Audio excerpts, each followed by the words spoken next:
Hello people, today I have the unpleasant job of presenting to you Darwin. So let's hear what Darwin wants to say to us. There's a new breed of recreational use only, and it's not what you think.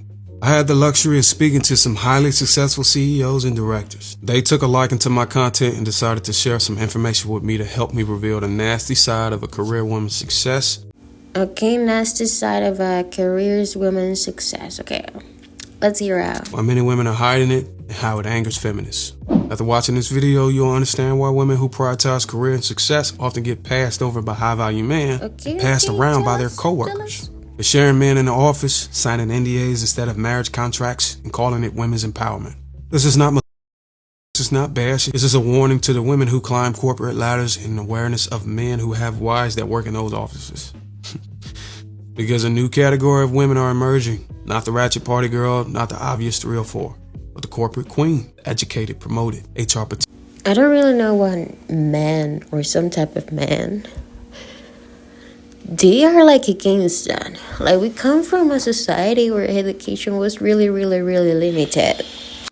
And now that people have more access to education, which is great, now they're just going against gender because they have finally a wider range of access to education, which is great for society because we're going to have more educated people to take jobs out there. Why is this so bad? What makes you feel inferior about that? What makes you feel insecure about that? That you're not going to find a partner? I mean, society needs people to work. And now that we're granting more access to education, is that what you're concerned, that you're not going to be with somebody that fulfills your desire? Like, you cannot be that out of your mind.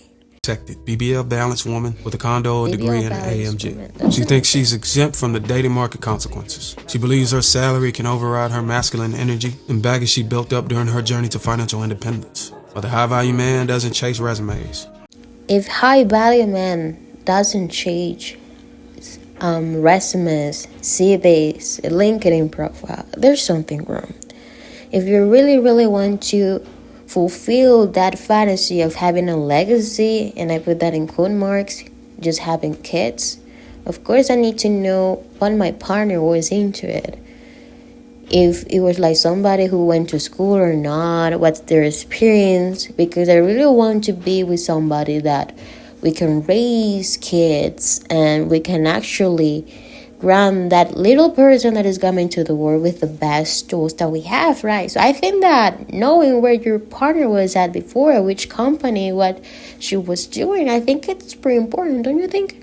He assesses risk. For many of these women, they get placed in recreational use only. Okay, so you're telling me that a smart person, this one, particularly being women, if it is really great with finance, if she has like a great background in any field, that she has been prepared for the corporate world and the academic field as well, you're telling me that she's not worth enough your attention. I mean, I'm glad. I'm going to say I'm glad because I don't think those women will be actually paying attention to you. And I have to say it because since you're running away from a smart woman, prepared woman, of course, they're going to spot you first. They're going to detect this type of mindset.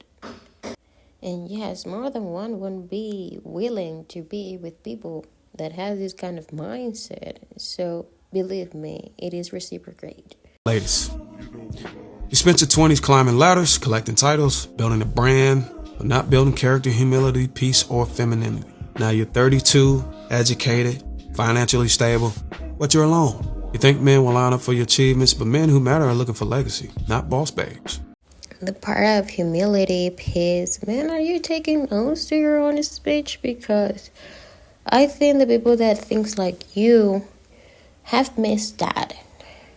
And why you wouldn't be looking for a boss babe and you're expecting that we're looking for a boss babe? You know what I mean? It doesn't make any sense. If you don't find that attractive, a person that is in a leadership role or that is on a leadership position in its life, why the other part of the population would love to seek those kind of both space, as you call them, as well.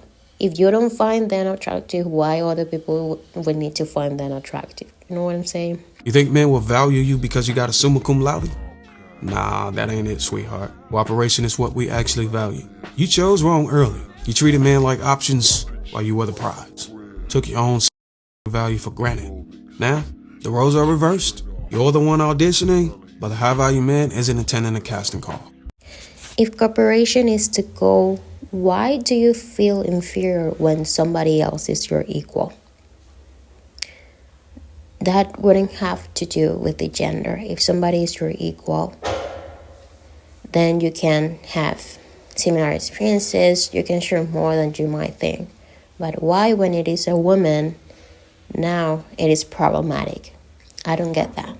Your energy is beginning to decrease and your high got you reaching for the high-value man, but you don't qualify for commitment. And when he does come around, he may enjoy the view, back shots, your tonsils. But marry you, deal with you, submit his legacy to your masculine energy? No. Again, why do you feel so inferior? You're the reward for a weekend, not the woman who raises his children. Most of you are now prime candidates for side piece status. You make just enough to understand discretion, be quiet, cooperative, and stable enough to comply with NDAs in the event you get sued for talking. And the truth? It makes you more useful than a loud broke baddie. But you're still not the one he chooses, because real selection starts in your 20s. So he's talking about real selection. But what about what you are selecting? So you are selecting people that is less qualified for the corporate world, less qualified for the academic field. Do you think, and I truly ask you, for real, do you think that's like a smart choice that can make you feel and look smart towards others? If you have somebody that is actually ready for family and commitment, somehow you just erase like a great part of the population that can't even want that, for you to realize that, yes, that is possible. Someone prepared can be ready for family and commitment. And you're just not putting that person in the radar. First, thank you. Thank you for not approaching for those type of people. They don't deserve it.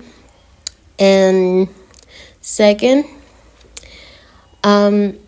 you now are just trying to pick from the other part of the population that aren't well prepared, that they don't have this kind of experience or great background that could qualify them more to be a parent, that could qualify them more in order to actually educate your future son or your future daughter in a greater way.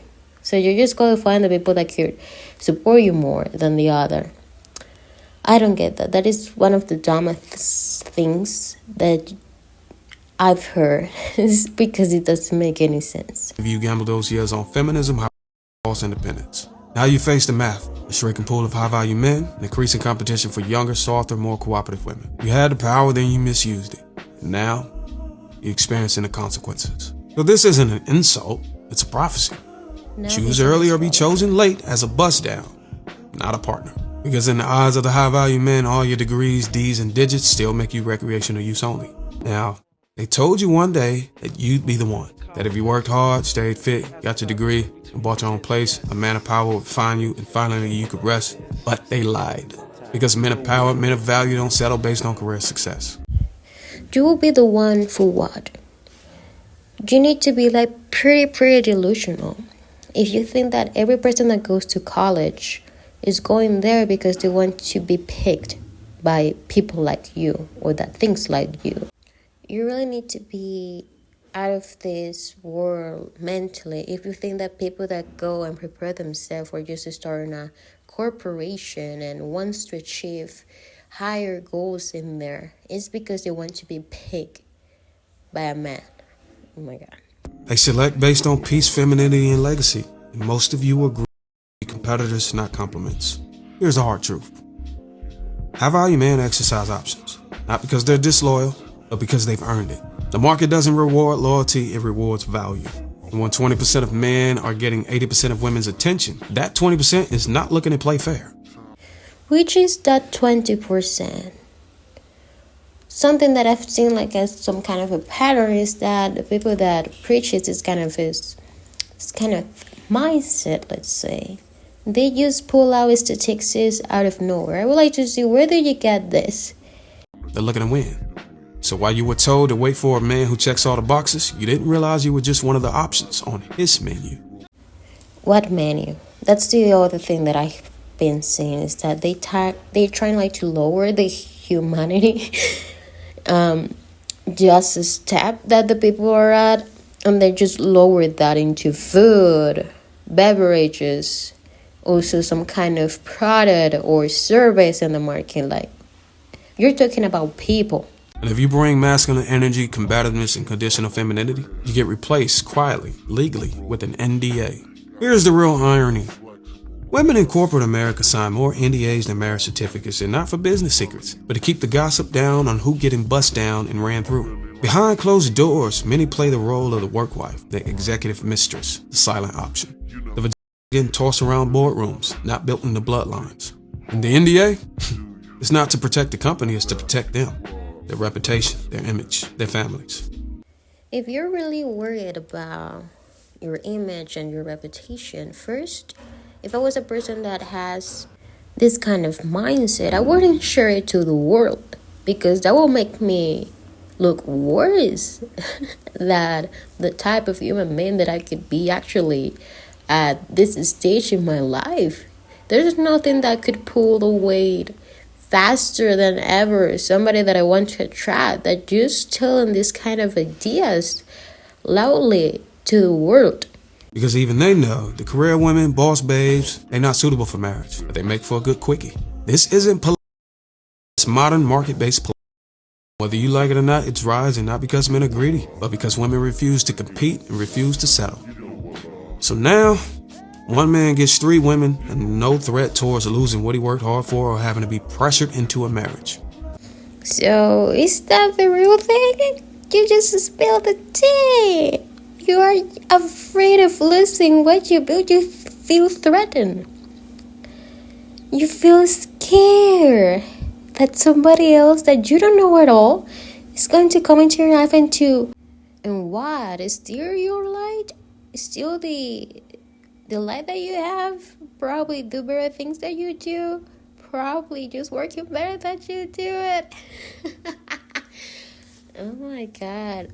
You literally feel inferior, but at that point that you just exclude like a whole part of the population because you think that you cannot be enough. This is the sister wife era.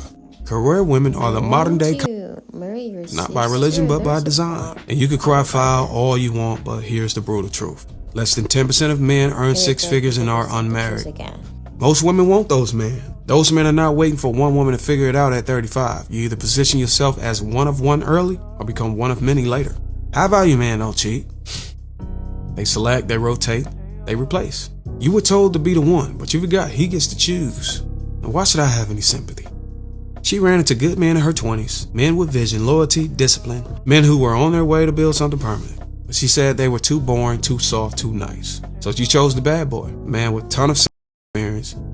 So look how he just mentioned first that men, high value men, I don't know where those men are. Let's continue. High value men, right? That they can cheat because they have the right to rotate. And I don't know if you can see that he tries to reinforce his speech in order for the audience to feel pity about himself and about a population of people that weren't picked in the past. And of course, just portraying the other part of the population as the bad billion in the story. And again, he's reinforcing the idea that all women will pick bad boys, which is too general for an affirmation. Man with charm but no character and no discipline. The man every woman wanted but never wanted her. And now, she says she's ready to settle down, ready for peace, ready for... But here's what no one told her. You don't get to choose peace after being teabagged, cream pied, and plan B'd. Because the good men she ignored, they remember. They're not bitter, they're better now. They've elevated. They're stronger. And most importantly, they learn to stop saving women from the results of their poor decisions. High-value men don't forget how they were treated when they had potential but no results yet. And now that they're winning, they don't look back. They understand selection, they understand timing, they understand legacy. You chose wrong when it mattered, and now you've aged out of grace. So now, then why do you guys get mad when we don't pick you? This is the consequence of a culture that tells women to go find themselves in their prime and settle when the market no longer desires them. And the market never lies. Which market? Again, the woman as a product. You don't get to test drive Hot Girl Summer and expect commitment from a successful, God-fearing man. Men who know their value don't clean up emotional debt they didn't create. So no, you're not a victim. You're not a queen. You're not misunderstood. You're just a woman who chose poorly, and now the bill is due. And the high-value man, he's not coming to rescue you. At this point, where are they? Do they actually exist? Because I don't think this is the high-value type that you're referring to, you know? Where are they? He chooses, he's selecting a woman who didn't need to be saved. Corporate America is the new strip.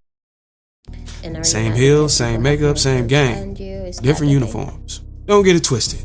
These women aren't rising because of merit. They're rising because they've mastered simulation. Flirting without crossing the line, smiling at the right VP, playing some meetings while dominating at home. It's all a facade. You think it's just hard work? No, it's as an exploit.